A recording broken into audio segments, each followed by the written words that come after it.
Um, yeah, so I just had a nice morning walk with my partner and daughter in a beautiful place near where I live. They opened the borders between regions only for one day for people to meet family before it goes to holiday lockdown. So we used it to cross to Tuscany, which is just 5 kilometers from our place, and have a walk, and then making a cake, and then here. So yeah, a nice day of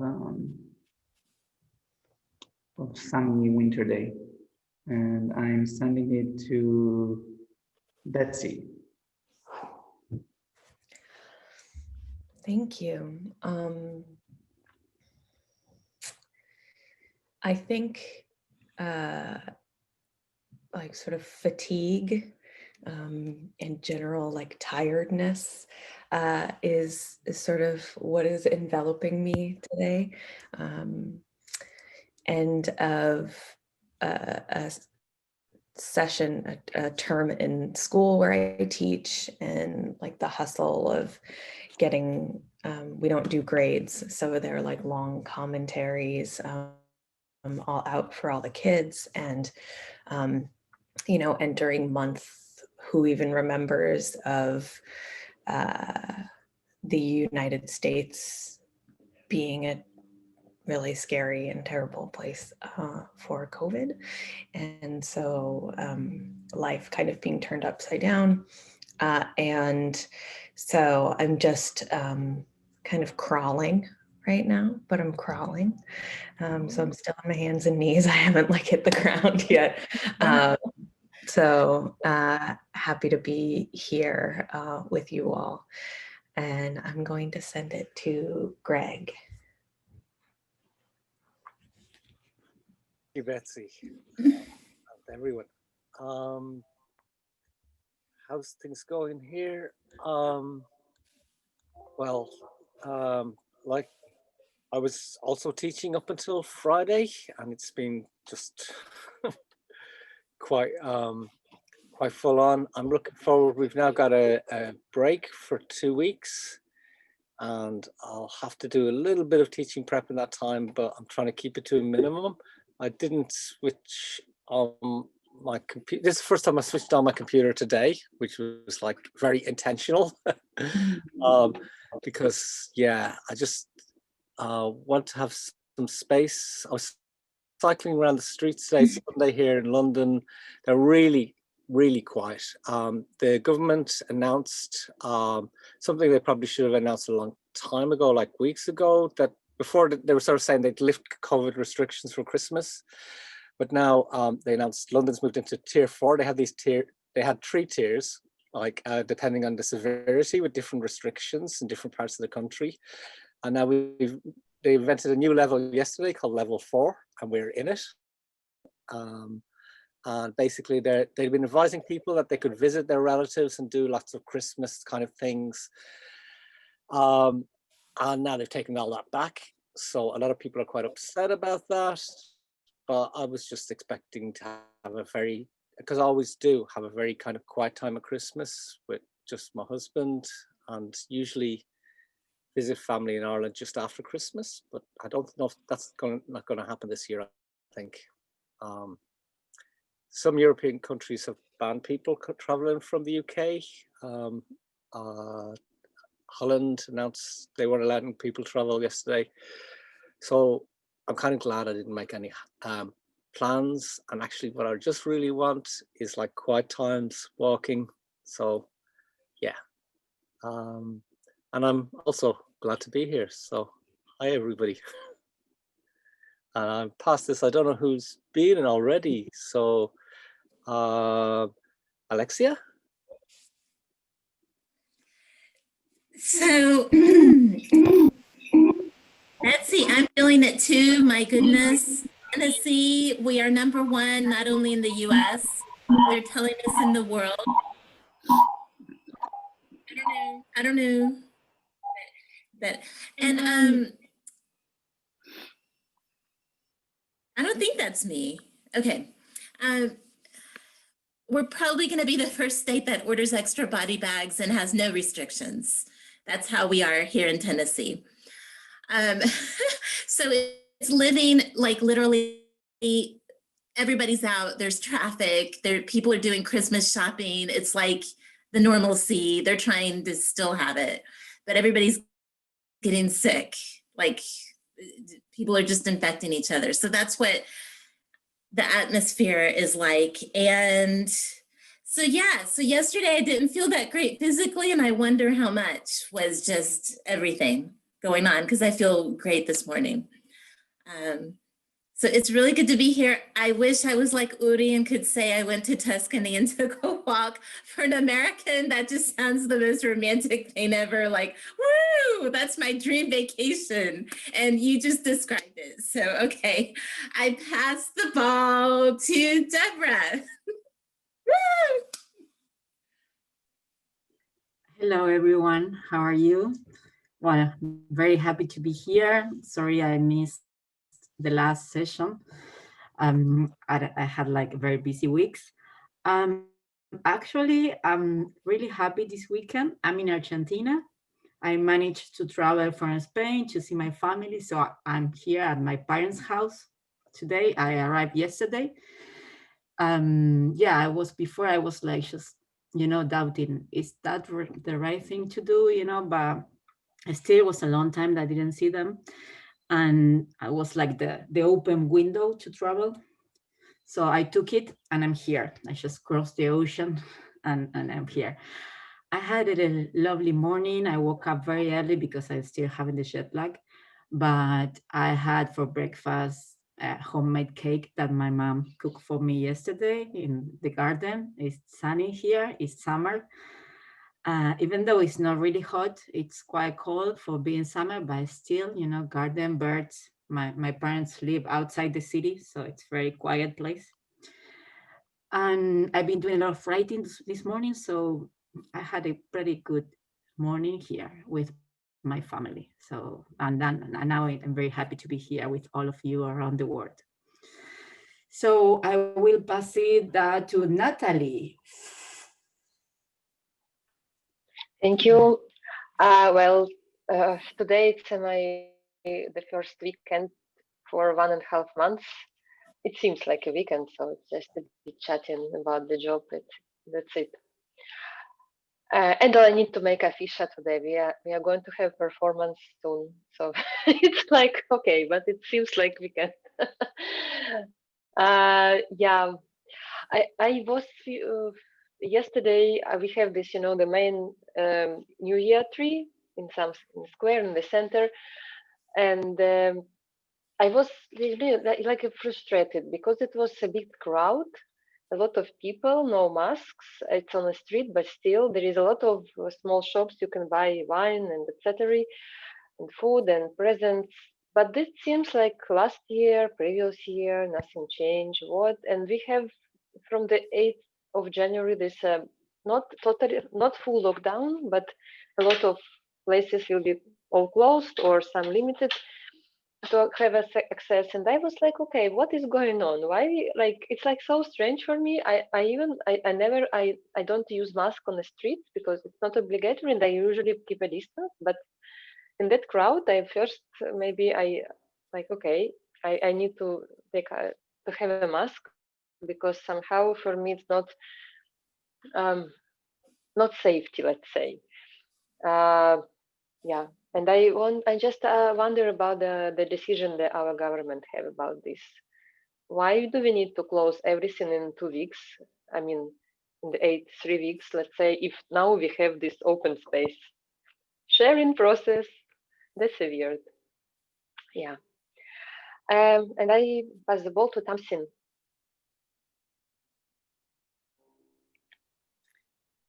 Hi everyone, really nice to see you.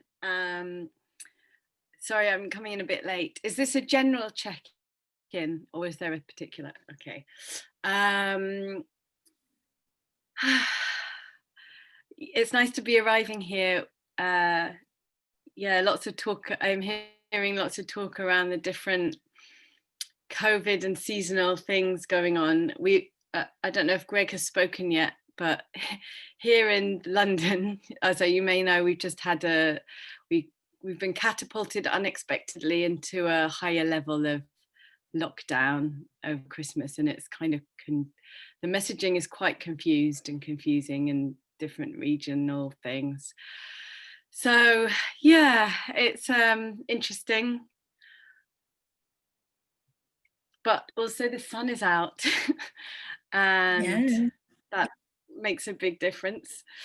And yeah, I'm in a kind of whoa zone. I'm not quite sure, but I'm just arriving. Nice to be arriving here into this other space with you all. Oh, I need to pass on, I guess. Is there anyone who hasn't spoken? Marianne, I'll pass to you. Thank you. Good morning, everyone, or good afternoon, or good, whatever. Good.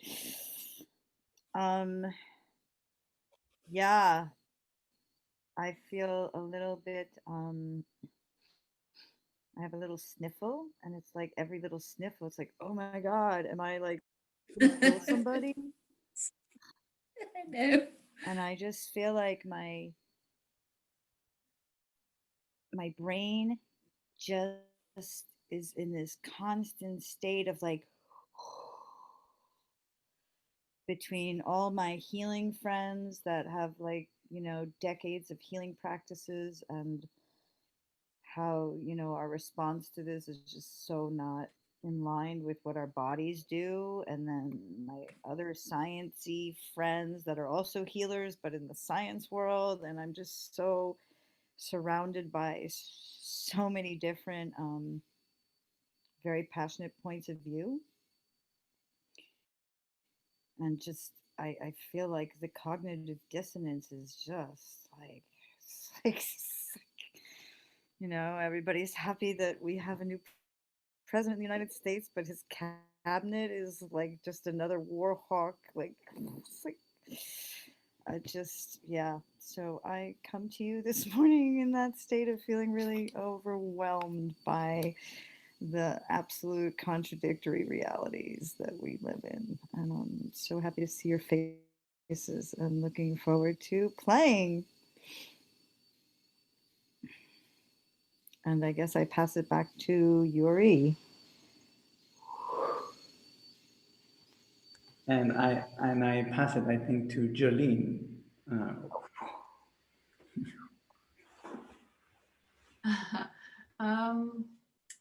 Yeah, I'm actually, I slept for a very long time. Yesterday evening, I went to bed like maybe 7. But I really felt like another evening, I don't know. So I was like, just start another day or something. So I just went to bed, and I wake up at 11, and then I wake up at 4. And then at 7, and then I thought, okay, I can start the day. But it didn't work. So I still have to start the day somehow in my head. It's just too much this. I cannot explain. So thank you for just to be here, and maybe it will help. Thanks. I'll pass it to you, Yuri. Yeah, thank you.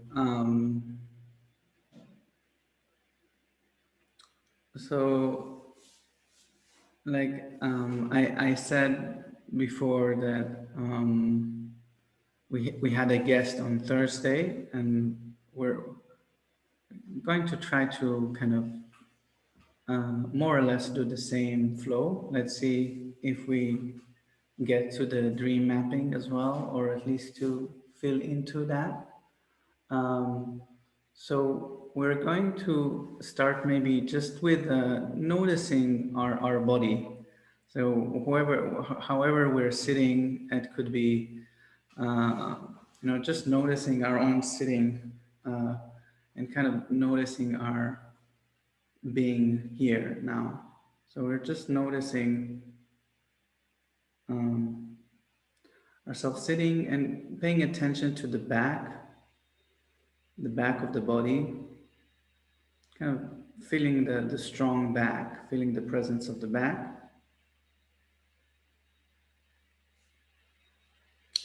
Feeling the connection to the ground, to the earth.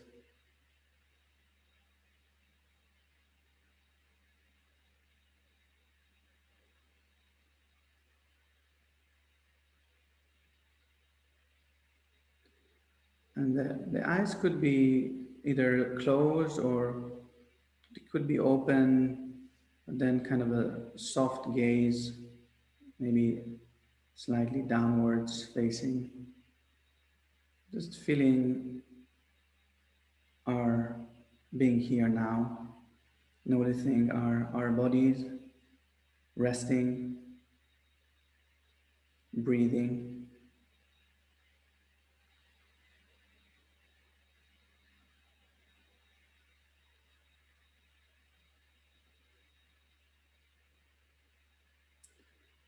We can also notice the thoughts that might come, and we're just noticing them. A thought can come and we just connect with this, our open sky mind.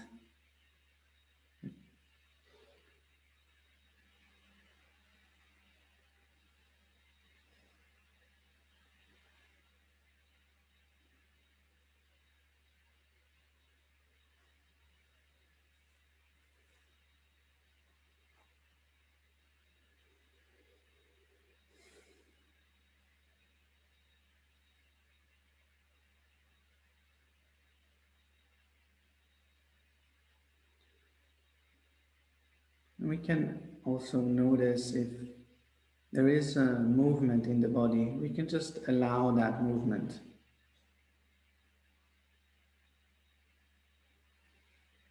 Then, if there is a movement, we allow it to happen and then we rest again.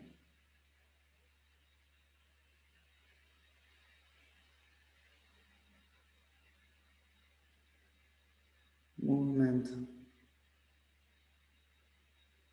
and rest.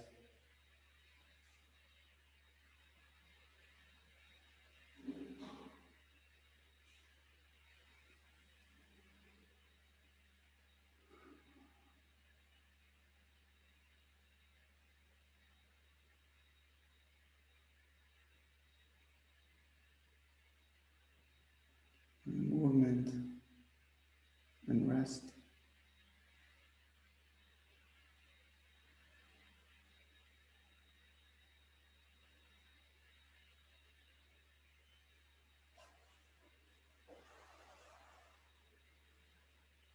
It could be that we're felt to stand up or to change a position. That's okay.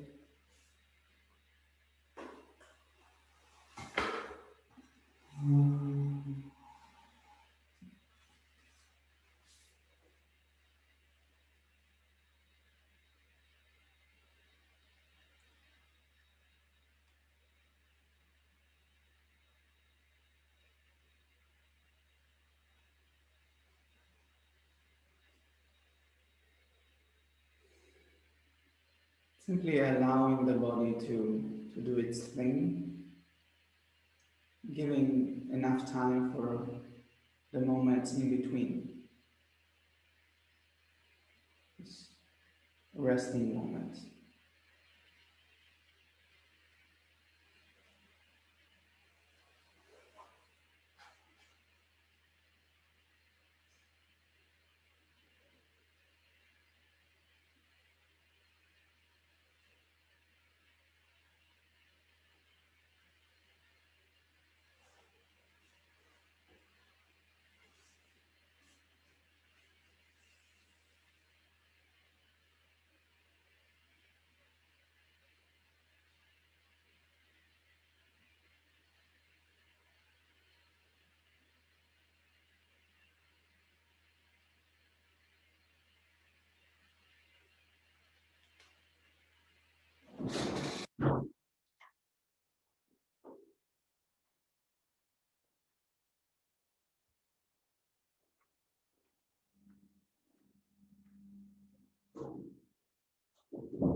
You can see if there is a position or kind of the last minute of dance.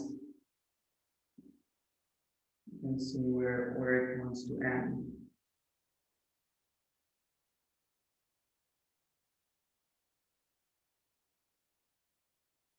Finding a sculpture or a position in which we feel to rest. And from there, if there is a sentence or a word, we can simply say that.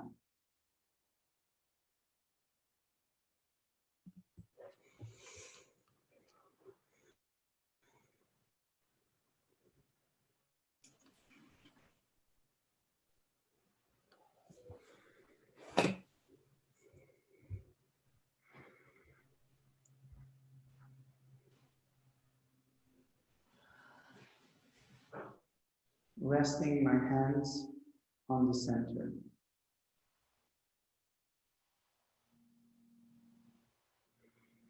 And after we say the words, we can also return and write them down. Or for ourselves.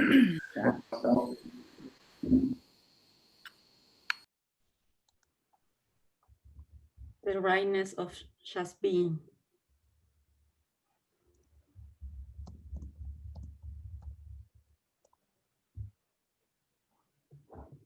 Cloudy head.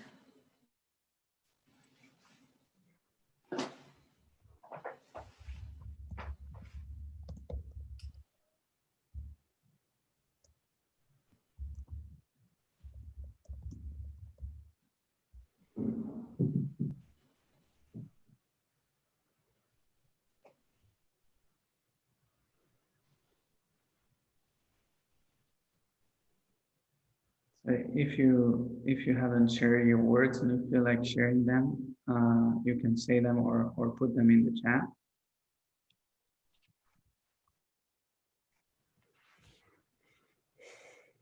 A bridge between things. Reaching.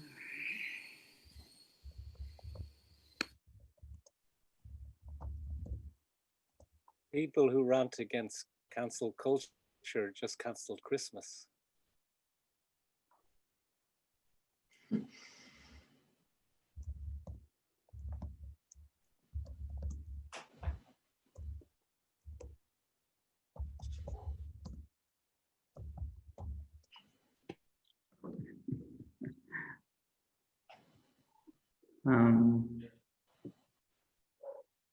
Something more. We can also just look at our words, resting my hands on the center, awareness of just being, cloudy head, the rightness of just being, calm, a bridge between things, reaching, people who just canceled Christmas, people who rant against cancel culture who just canceled Christmas, stretching of mind, the people who rant against cancel culture just cancel Christmas.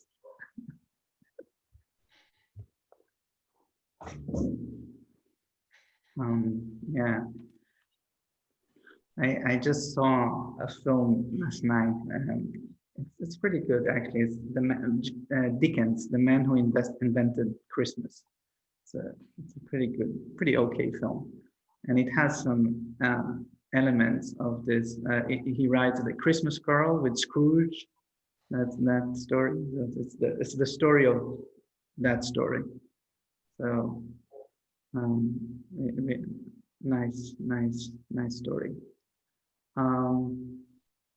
Actually, it made me reflect about the power of words and stories, and how there is a double edge to them, you know, because he's being very inspired there by an Irish young girl working in, I don't know if that's true or not, telling folk tale to his children, and it's very interesting, you know, to think about Dickens and some other of the, you know, great authors that we consider. They were inspired from folk tales of indigenous people and then became bestsellers. and not just became bestseller, but they became the icon of what is a bestseller, right? And also it's about consciousness and words and what kind of structures it creates, the power of it. Yeah. So yeah, Greg, you wanted to say something. I put it in the chat in the chats. It was just a question from Deborah. What did RT4 mean?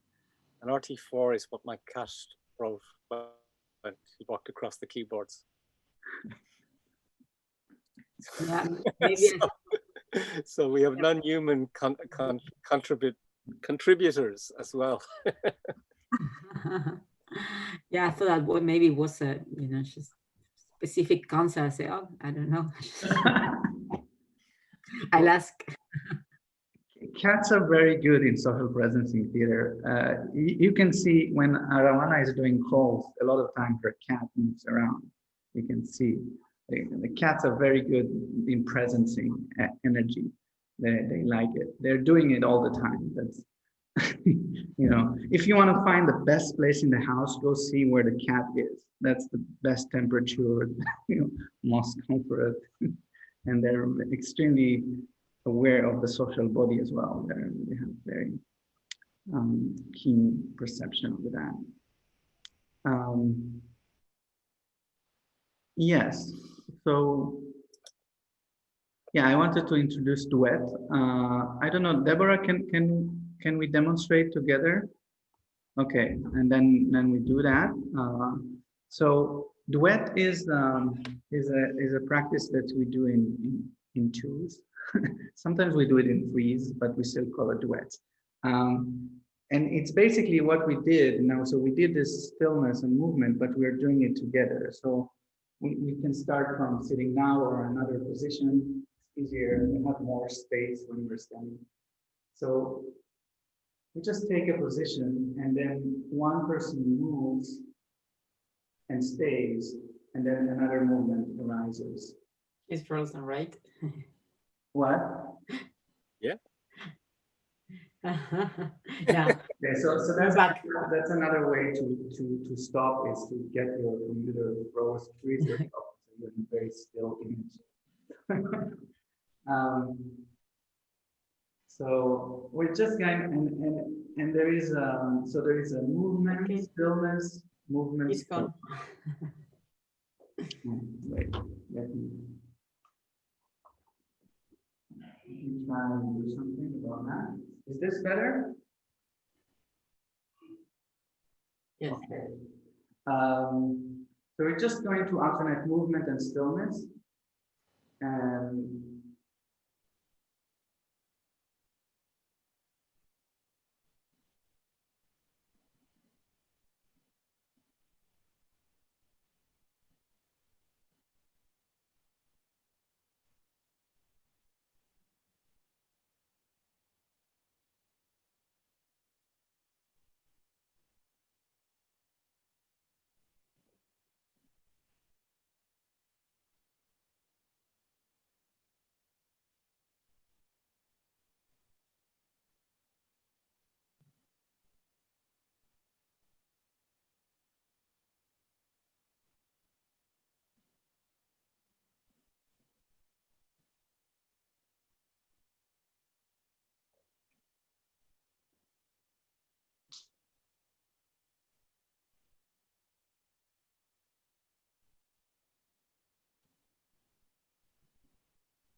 as we move forward, it could be our movements will start to alternate more.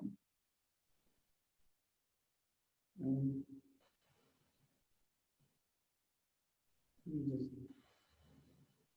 kind of find an ending.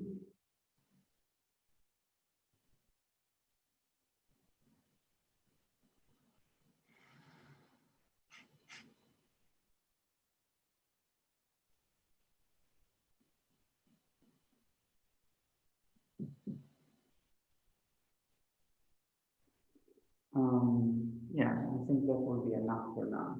But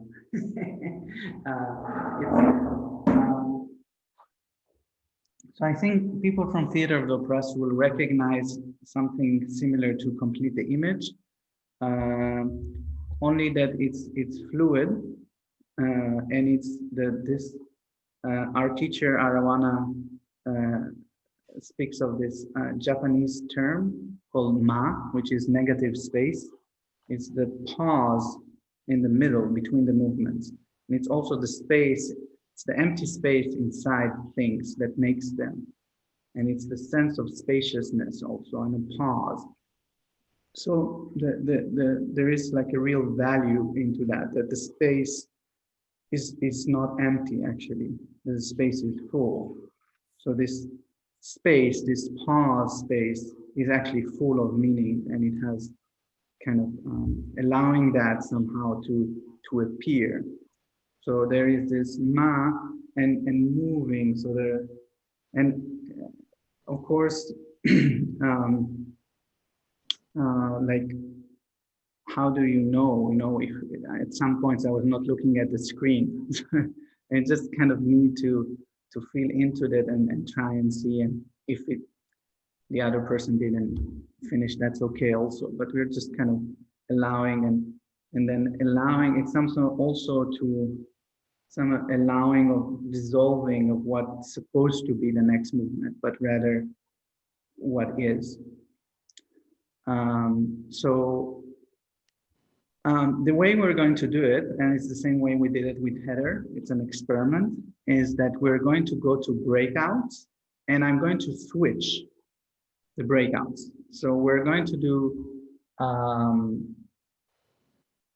3 minutes of duet, and I'm going to switch, and then I'm going to switch, and then I'm going to switch.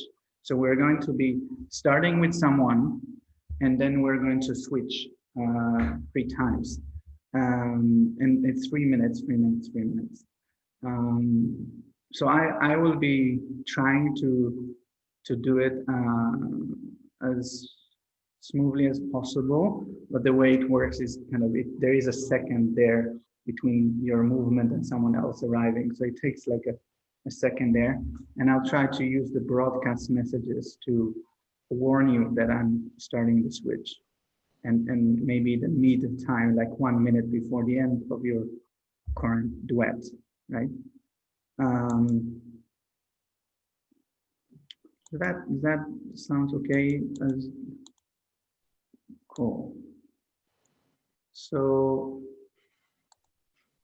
I'm creating that. Oh, so the timing, perfect. The timing is 12 minutes, but you would see 11 because it's 11 plus 1. So it's because there is a 60-second clock for the last one. Okay. Okay, so duets in breakouts.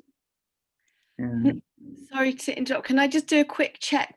This is a bit unrelated, but what time do we finish today? Is it UTC 5 p.m.? Yes. UTC. Yeah. Okay, I just need to let someone know because I was confused. I thought it was 4. So. No, yeah, it's 4 UTC. UTC is 4. Oh, okay. So this is a 2-hour session. It's 2 hours, yeah, yeah. Oh, right. So Okay. It's 5 in Central Europe, so it's 4 in UTC. Yes. Oh, okay, cool. Yeah. Okay. Opening breakout. Sorry. Sorry? Thanks. Okay. Opening breakout.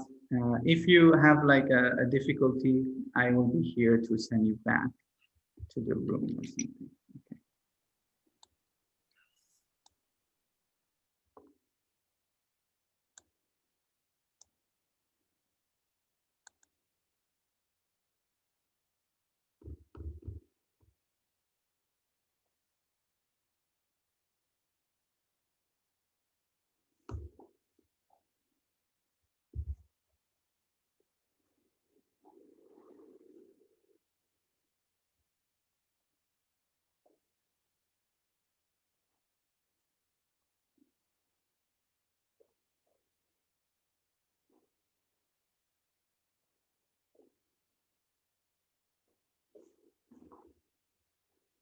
again next week. So yeah, before we move, before we move, as we move, it's yeah, something that you wish to share about something you noticed or felt or happened in your duets or now that you would like to share an observation or a feeling or just anything that feels.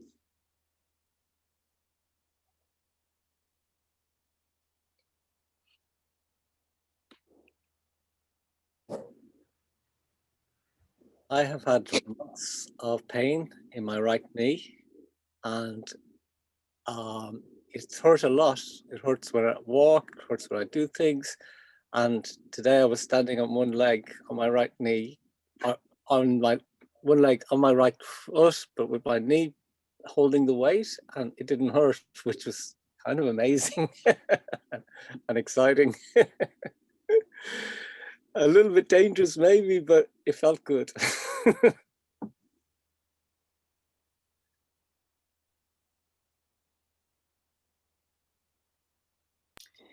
It is kind of stunning how much connection you can feel. It's kind of bittersweet. So it's like, yeah, more cognitive dissonance of like, ah, no.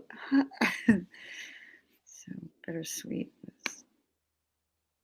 I thought it was really interesting. There were a couple of times when I was pretty sure that the person I was moving with was like either wrapping themselves around me or, you know, holding me up. But the way that our videos were, they were opposite me. So I could tell the intention, but the image looked like we were almost mirroring each other. And I found that really something. It was really something.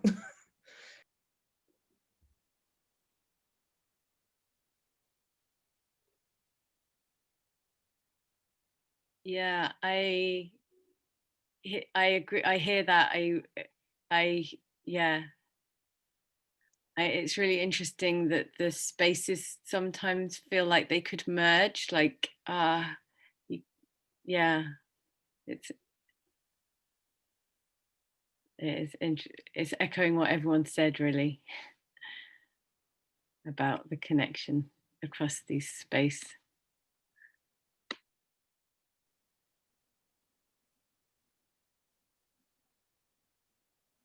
I really like to observe from the inside how the perception on what is going on, what happens in the connection. I mean, because sometimes I catch myself that I already have a story. It's like seems like nothing, but in my head it's already relations. It's something I should to do, something I think that the partner expect me to do, because if it a hand like this, so maybe it's and I want to make something in control. So the focus is still in the brain, and that's an interesting moment when I catch this and try to point myself on the being in the body, not to create anything. It's nothing. It's just me and someone and something.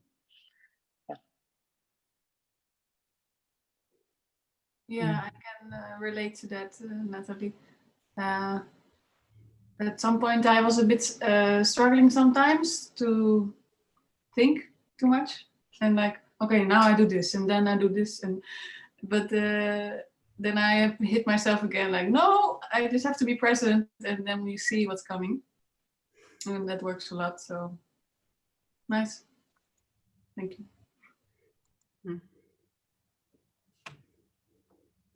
Yeah, it's I, I have my own sharing of experience, but also listening to you, like what Betsy said about the intention. I mean, this practice also is good if we can take to the real world. Yeah. So if you really can tell the intention, it means a lot, even though it's opposite. And also, as Mary said, is intimacy is sweet, right? Yeah, at the end, even though if maybe the what contains at the end, it's also sweet. And what also, yeah, Jolene say, if you are present, it works. Yeah. I'm taking a lot from all of you. With my practice, I don't know if it happens to everyone, but I was always in the room and the other was the one changing. I don't know. And but for me was that the impression. So it was like a kind of like being at home, like I'm right now. It's just, holding and the space for someone to come in. So it really was a sweet and intimate energy. So thank you.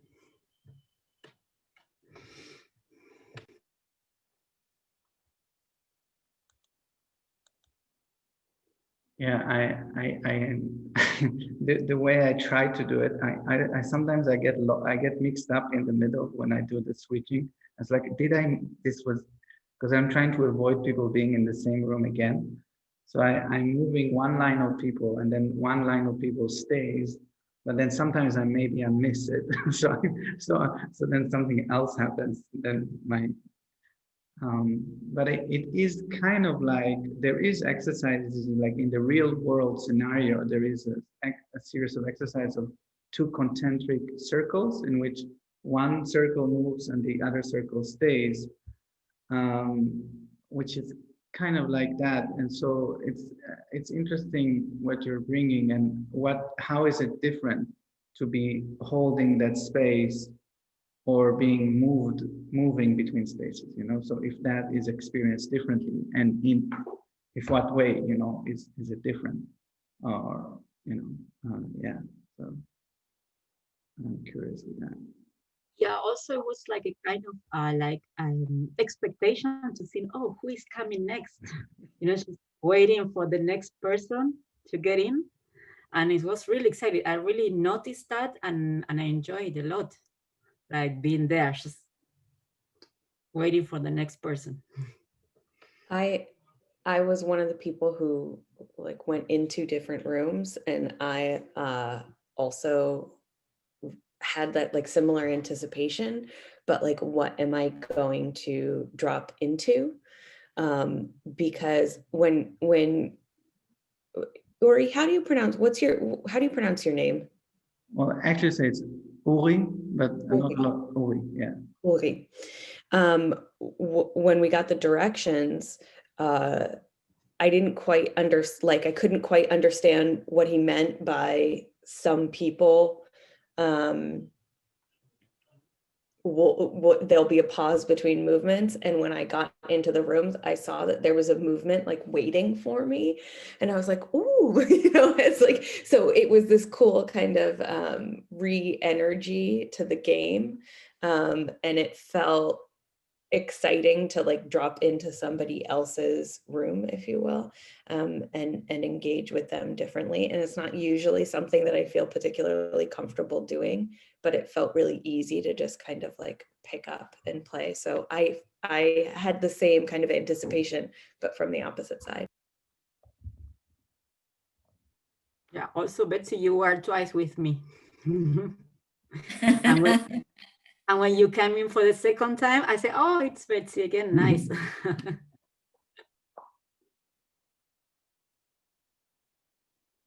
I think there was one time that I was together with Greg, and then I think Alexia jumped in before I just went out. So it was 1 second I saw Alexia, I was like, no, and then like go away. So we were with 3 people in like 1 second, so it was funny. Did you notice this, Greg? I did not. No. How sneaky. Yeah, it was fun.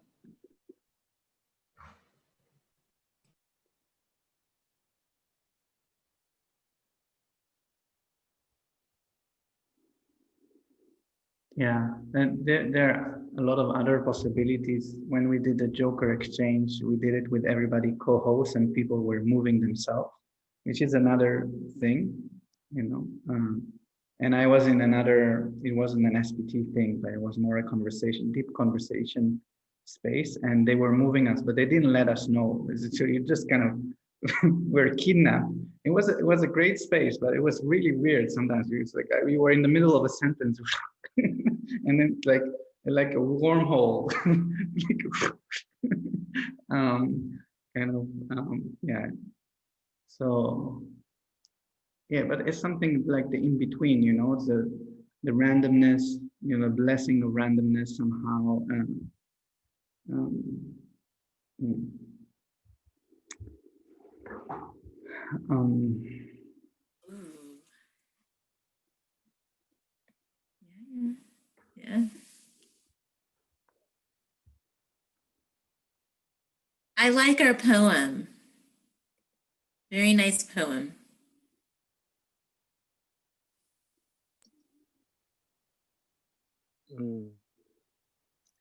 I was thinking about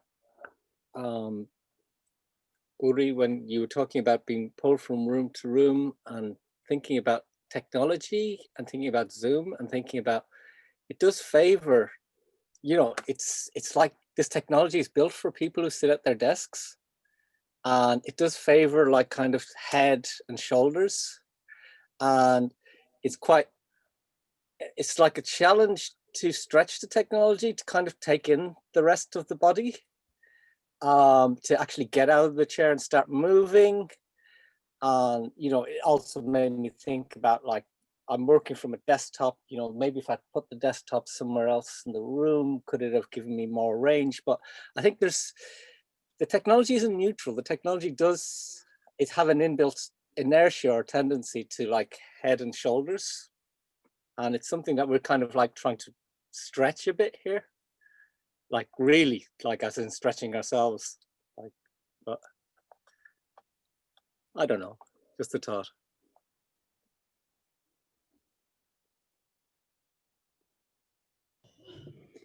Yeah, also, Greg, I sense that, and I use my feet when we were all together in group. I just felt like, you know, just putting my feet on the screen. Sorry. I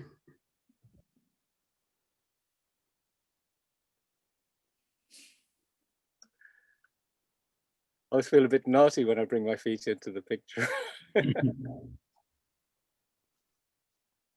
Yes, Rebel. I was overcrossing the.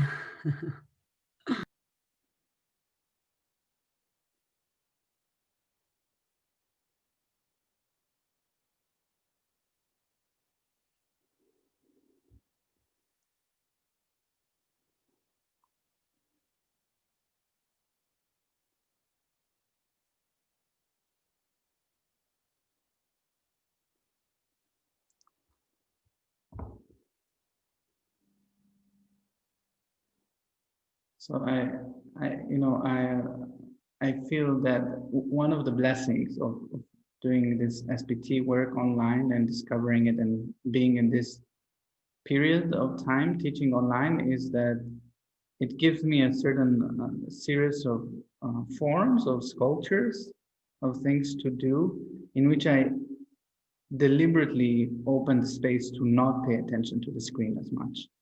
So when I work with the students and the university students, and we start the day with just 20-minute dance, and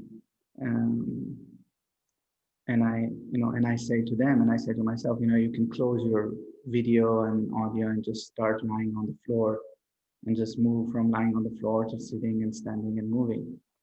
And what I hear from them as a feedback, now I'm closing the second course, like many times it returns like the best part of the class was this 20-minute dance, just lying on the floor for 10 minutes or 20 minutes. And just it's a very different experience from what they're getting from the other classes, in which there is, you know, a lot more attention to this, you know, and this, right? So this is definitely. I am curious. I'm a very tech curious person. People here know that, some people. So, and I'm working on some, because I do believe that the technology is like that because we created it like that.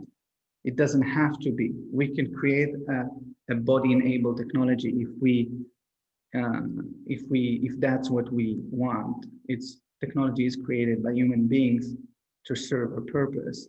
So that it's it's like an open question. What is that technology that will invite us to experience the world as a 360 experience, body experience, not just a a sitting down frontal experience, right? So maybe sound, maybe sound, maybe through, yeah.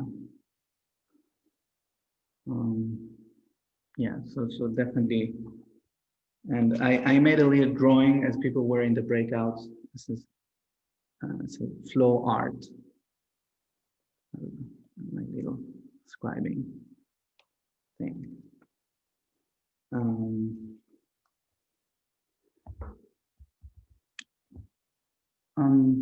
Yeah, and I feel to introduce this dream mapping idea that I have. We might not be do the whole thing now, but I do feel to introduce it, to start it, to start putting it out there. So so this course has this two main let's say, call it approaches or methodologies we're referring to. One is theater of the oppressed or newspaper theater, and the other is social presencing theater. And now we are sort of have been exploring some of the practices today and also last week with the stuck, with the social presencing theater and the meeting of the rainbow. Yeah, it was the exploration last session, and now we were doing duets. And I'm interested to do 4D mapping is, kind of like the systemic stuck. So the way it is used commonly now is to explore system challenges. And so it could be like, often it's used right now for leadership challenges. So there is a change that I'm trying to bring to my organization and I've not been able to do. So there is a sort of system stuck, so to speak. And then the players, so with the case giver, so that, usually there is a case giver who is the one that is having the challenge. And again, usually it's someone that has a certain position in organization. It could be a school or, or a company or anything. And then you find the stakeholders. So the stakeholders are kind of the people that are that are involved, but it also could be, and there is an invitation to include the three divides, or the ecological, the social, and the spiritual divide. So that means having a stakeholder for the earth. So there's always a stakeholder that is either the earth itself or something that is representing earth in the system. There is always the marginalized or the social divide. So the people or those that are on the margins of the system. So that's also has to be a stakeholder. And then there is the highest future possibility, which is connected with the spiritual divide. So that's kind of, and again, it sometimes it's just the higher future possibility, and sometimes it's a specific stakeholder that we can recognize in that system. This is the highest future possibility. And then the way it goes is there is a space and people enter one by one into the space and they embody the sculpture of the current moment. So the current actual that's how the system is right now. So it's sort of like the stuck, right? But it's the stuck when they have the roll over their body. In the times we could have done it physically. So in the times we could have done it physically, they would kind of have a little post-it or a thing on there, and they get the role. And then you go and I'm the government, and the government enters, and it just finds its position in the map, and it kind of holds that position.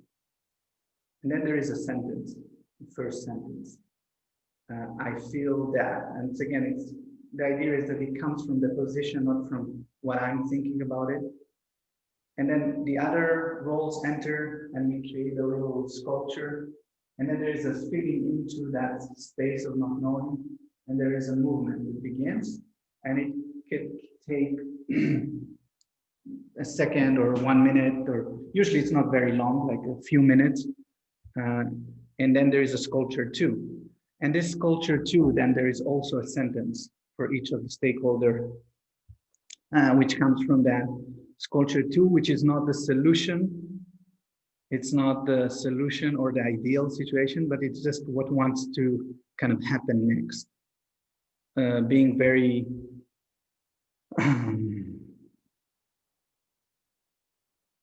just listening to what the body and the social body wants to kind of express itself. So it's the same idea of the stuck. So the idea is that stuck is not sustainable, and it holds information of where the system wants to go next. So there is a sensing into the stuckness of the system, and then something wants to emerge. And then after we do the map, there is a debriefing that usually starts from both the players and the case giver and the citizens. So the people that are on the edges and watching, they're also very important.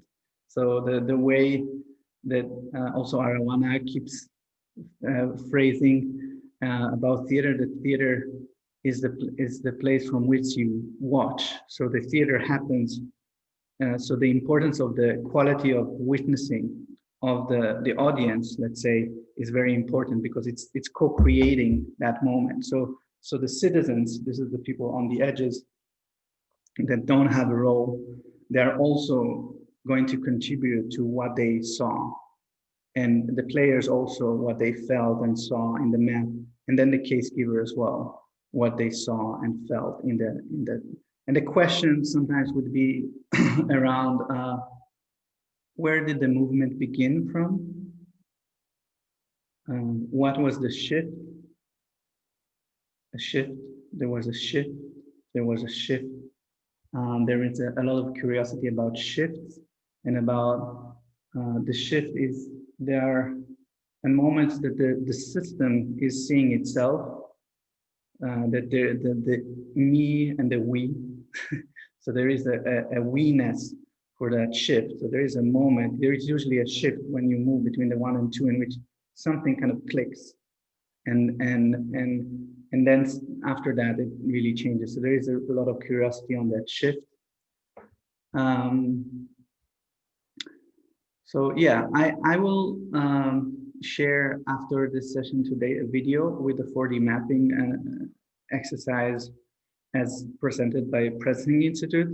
But what I'm actually interested to explore today is a more simple version of it, and which it's an emerging model that I'm experimenting with, which I call dream mapping. So first of all, I'm very grateful and thankful for the work done with social pressing theater and Pressing Institute, and I feel, but I do feel that there are some blind spots. So one of the blind spots that I feel is that a lot of the time when we do the map, also there is a lot of attention, and like I told you, it's usually done with people that are already in a position of power, and there is a sort of premise inside of it that change happens from a place of power, or the change, and I'm not sure I agree with that, or let's say not fully agree with that. I feel change can happen from different positions. So it could come from a leader of an organization, but it also could come from somewhere else. And there is a lot of examples of that, of how change comes from the grassroots. And I'm specifically interested in that kind of change. So the dream mapping for me is to map. So for me, this comes from dragon dreaming. So the dream for me is both an idea of a project. So I can have a dream, my dream is opening a theater, an international theater, which creates generative performance around the world. Okay, so that's dream. That's a dream that I have, right? So that's a dream project, right? And and again, the invitation in Dragon Dreaming is to, you know, find those dreams that are win-win-win, a win for me, win for someone else, and win for the earth. So the triple win. So this, and so what do I need to realize that dream? In Dragon Dream, we say we need a dream, and you need a dream team. So you need a dream team to realize your dream. So you need to attract those people that will realize that project with you, and then you need to dream them together, and then you need to plan it and do it, and then you need to celebrate, and that's very important because you have to celebrate all the way through, because celebration is how we regenerate our energies. So so that's a dream, right? So it could be a very Very fast. Celebration is how we generate. celebration is, so dreaming is the idea, is dreaming, and dreaming together is the idea, and why, the motivation, and planning is how, the plan. Doing is actually doing what doing, and then and then the celebration is the recognition of our doing, which is also what have we learned, and it's also who have we been doing that. So celebrating ourselves, celebrating each other, celebrating the learning that we're getting from a project. So all of that, and that's really important for regenerating the energy. So there is in Western kind of modern planning, and there is a tendency to get stuck in planning and doing, planning and doing, planning and doing. And the problem there is that you get burnout, basically. You get burnout, and you know you may achieve a lot of things in the short term, but then the projects don't last very long because they don't have enough time for celebration and not enough time for dreaming. And dreaming is where you also build the possibility to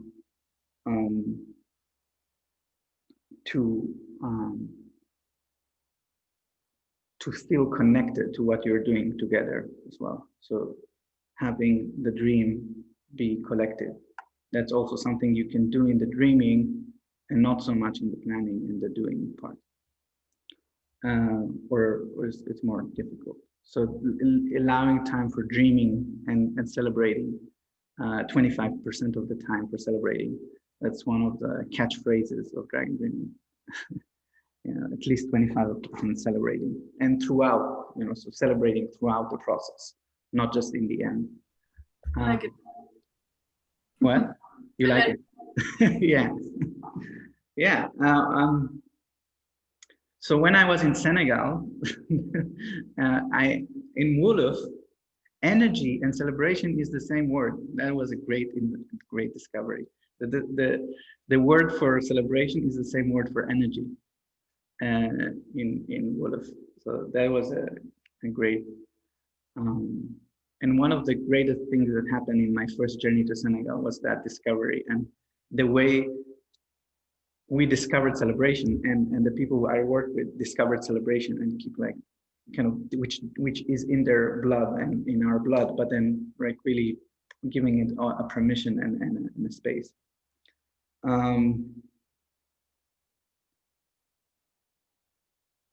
Yeah, I kind of forgot what I was. Uri, can you say the word again? That means both celebration and what? Oh, I need to ask for that, but that's the word in Wolof.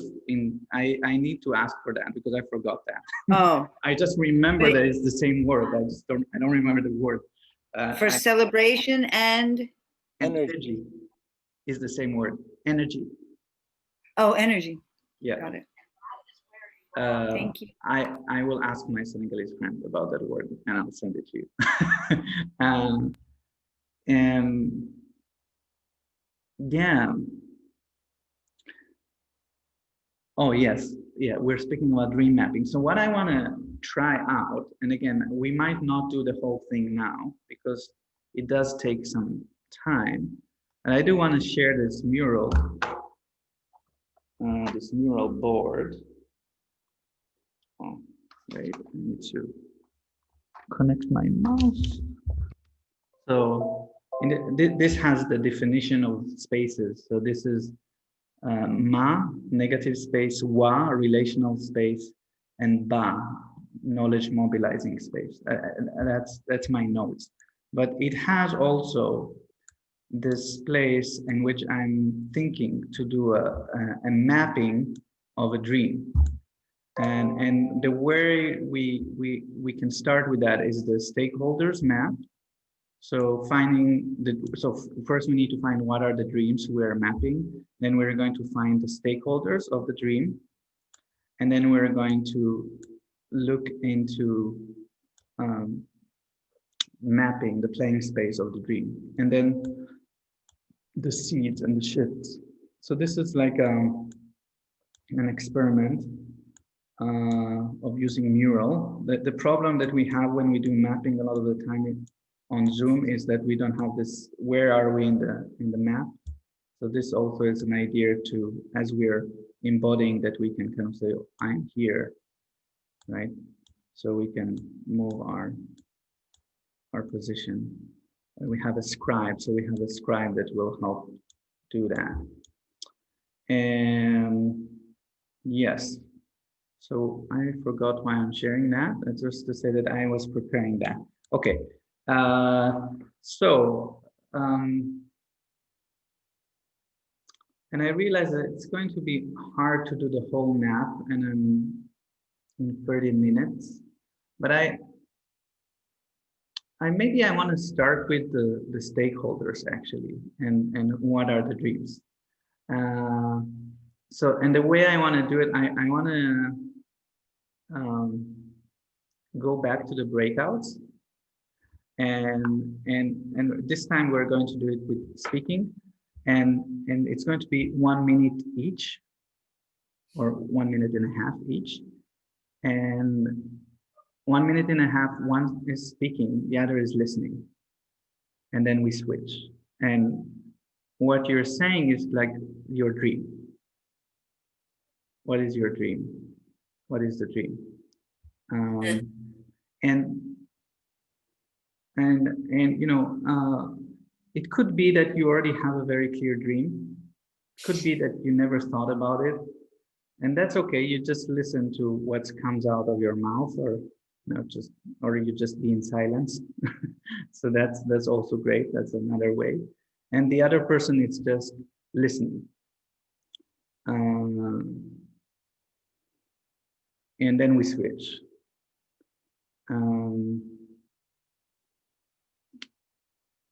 And then I'll switch you to another room. Then I'll switch you to another room, and you're going to say the dream again. 1 minute. And is it a dream related to what we're doing in this class, or any dream in life? Any dream. Any dream. What's your dream? Yeah, a dream. And it could be connected with something concrete that you want to realize in the next year or 10 years or the rest of your life. Or it could be, yeah. I don't know. I don't want to give it too much of shape, in the sense that to allow plurality of possibilities here. But and okay, so we're so I think we're going to do that, and then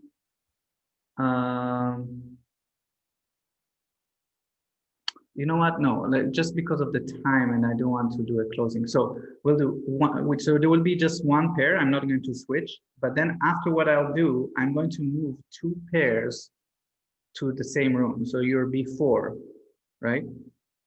And in this room of 4, so you shared your dream. Each one shared a dream, And then you share one dream that you would like to work on. Choose one dream. It's hard, but it's just choose one dream that you feel like it's not the best dream, but just that's the best dream to work on right now. And then two people will be joined by two other people, and then you share the two dreams, and then you choose one dream. Is that clear? Like all of us, we're gonna choose? Yes. Okay, so share your dream, listen, share your dream. Choose one dream to work on. Then you'll meet two other people. So couple and couple meet and share the dream that you chose, and then choose the two dreams, and then choose one dream to work with right now. Okay, and then we go back to the main room. Okay, so I'm going to do that. I'm going to recreate the room so we have some surprise elements. And so,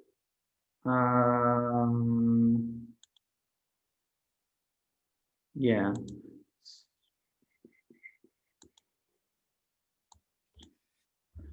So I'm going to do 9 plus 1. 9 plus 1. So I will send the time. So it's like 1.5, 1.5, 2 minutes of 5 minutes, and then 5 minutes.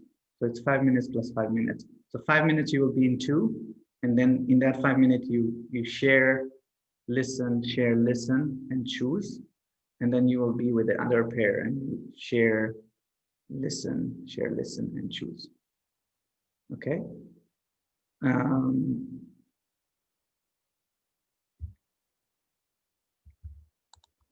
Opening rooms.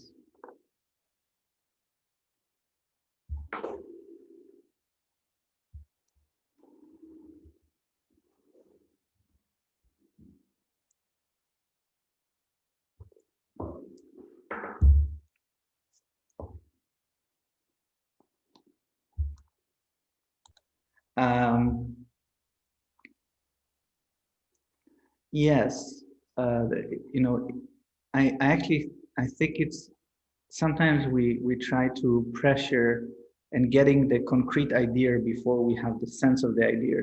So I definitely don't want to do that. Also, that's also actually a blind spot in Dragon Dreaming.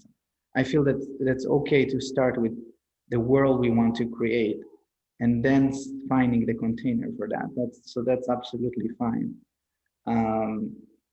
Sometimes because I feel sometimes actually we're rushing to the container, and in between we lost the dream. So it's really, but obviously, you know, the dream has to have some kind of container at some point to be realized completely by a group of people. Otherwise it might manifest in another way through something else, you know. So just our dream energy will travel and will meet a more concrete person living next door, and they will realize that, because the dream doesn't care so much about who is going to realize it, right? It just wants to be realized. And but again, so we have this dream of agency and new forms of education and cooperative power. Who are the stakeholders in such a dream? We can just.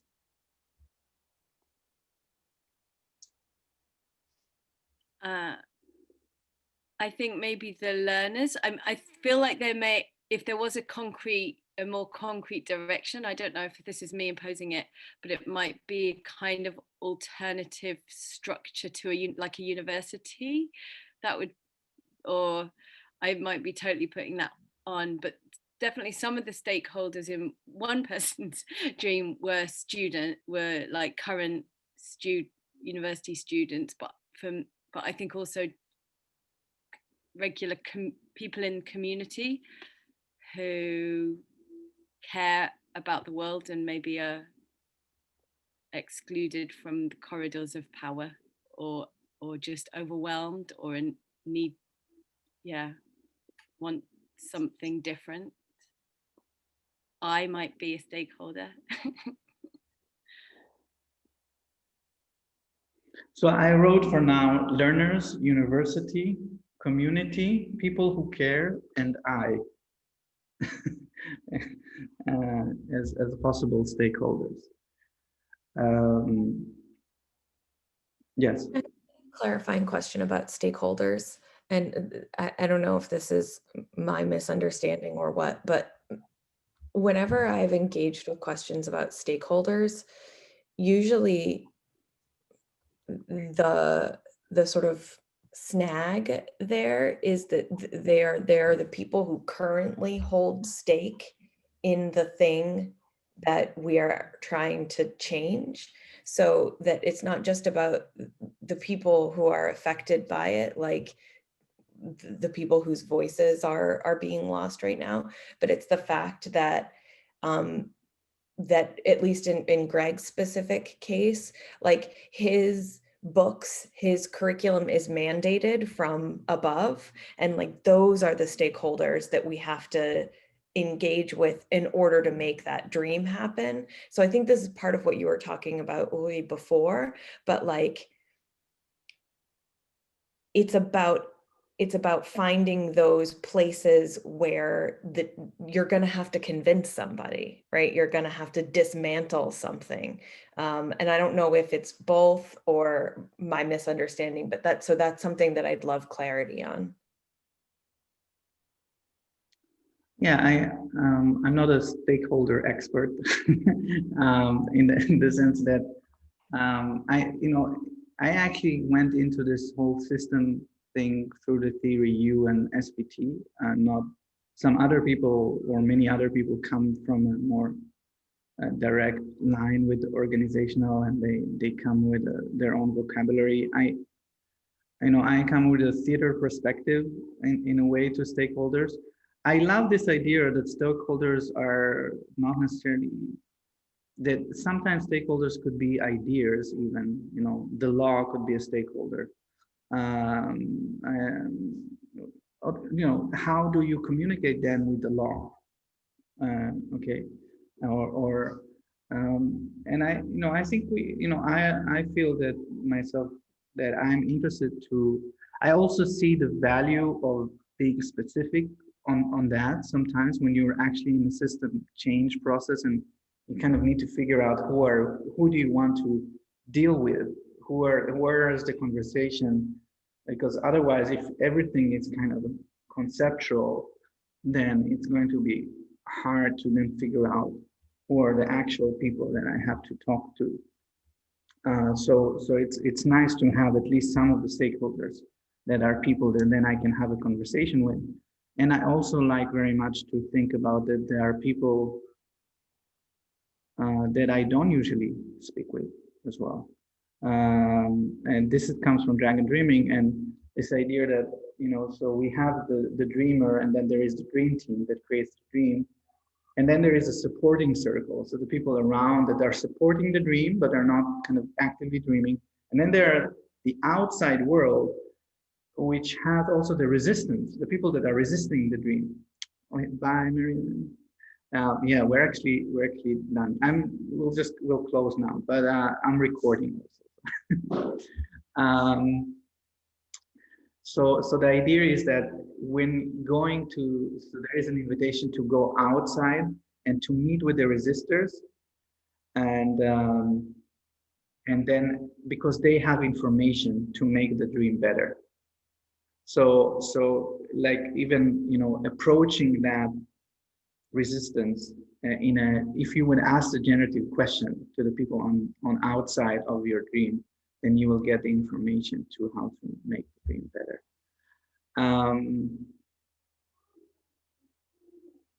Yes. So yeah, I feel to pass the ball and say like to be continued, to be continued. Keeping the to be continued in 2021 also. So just holding maybe just one word or something we wish to share, something we're taking away.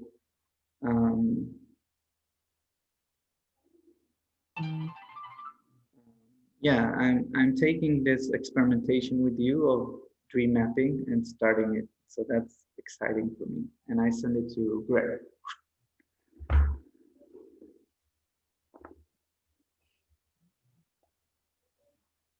I think about the solstice and the turning of the seasons, the change that will bring. And I send it to Natalie. I take the inspiration and the new thoughts and a lot of questions again. I send this to Alexia. And we celebrate the dream and the solstice. Yeah. And even the sky. It's gonna be powerful. Yeah. I send it to Betsy. I'm thinking about paying closer attention to my dreams. Jolene.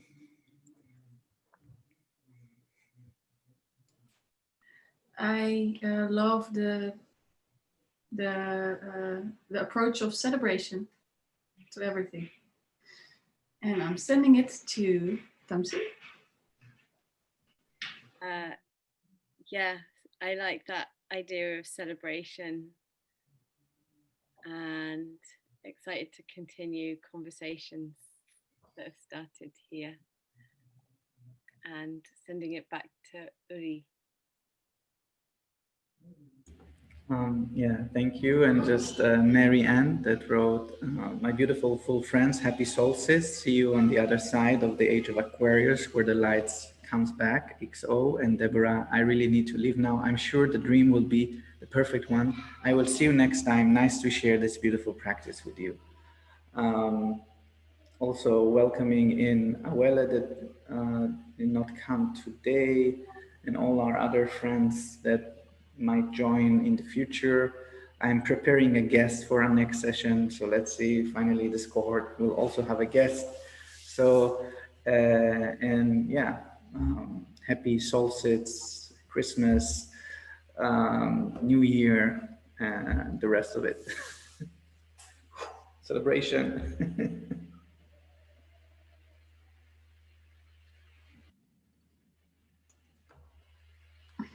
Oh, when is the next one? Do you know? It's